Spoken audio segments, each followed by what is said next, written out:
Now in Britain, Prime Minister David Cameron has enjoyed a shock election victory as his right-wing Conservative Party has taken most seats in the House of Commons. There was dismay within the opposition Labour Party, which lost out not only to the Conservatives, but was also wiped out from the electoral map in Scotland, where the Scottish National Party took 56 seats out of 59. Three major party leaders have resigned in the wake of these results. And for more on this, we're now joined on the line by our correspondent in London, Catherine Drew. Catherine, thank you very much for joining us. I guess it's still people trying to digest the news. It was a shock. We were on a knife edge yesterday. It was supposed to be too close to call, and now we have a Conservative majority. What happened? Well, that is a question that many people are asking up and down the land, not least the political analysts and the pollsters who didn't see any of this coming. So obviously they need to do a bit of post-mortem. David Cameron, it seems, finally, after a rather dull campaign, we heard repeatedly this message that the Labour couldn't be trusted with the economy, that they would cause chaos, that the coalition government or the Conservatives had a record that they could run on.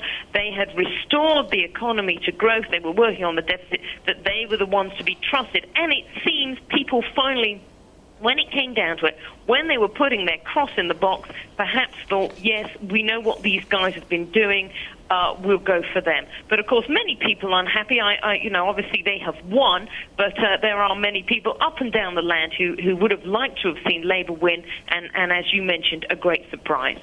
So, three opposition leaders all quit. Was it really that bad? Yes, it was. It really was that bad.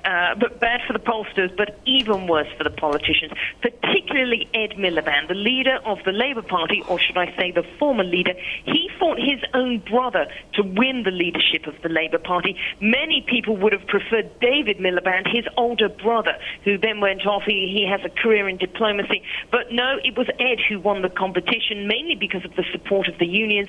He was forced to withdraw after 5 years of leading the Labour Party. He said it was time for somebody else. So rather emotional scenes. Nick Clegg, he's led the Liberal Democrats for many years. He also had to go. Just yesterday, the day before, he was Deputy Prime Minister. He thought he might be Deputy Prime Minister again. Now he is looking for a new job.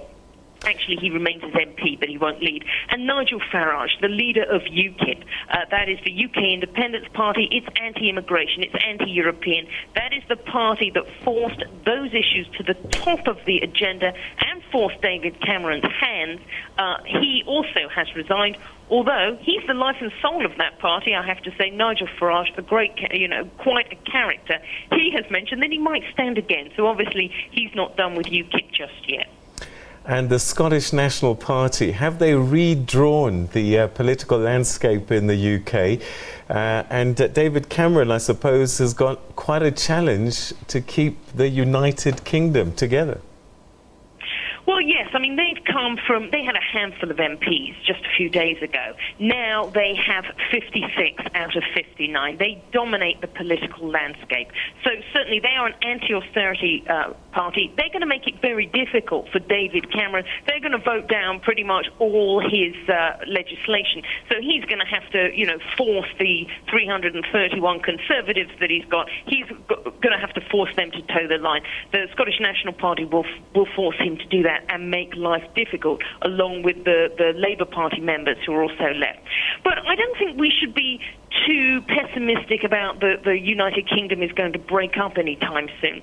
Nicola Sturgeon, who leads the SNP north of the border, she said the referendum question on Scottish independence was off the table for at least 10 to 15 years.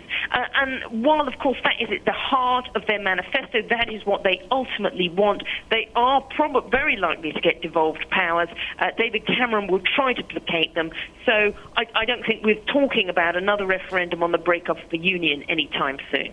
All right, Catherine, we're going to have to leave it there. And in fact, you just saw images there of Ed Balls, the Shadow Chancellor, one of the big names to fall in that election.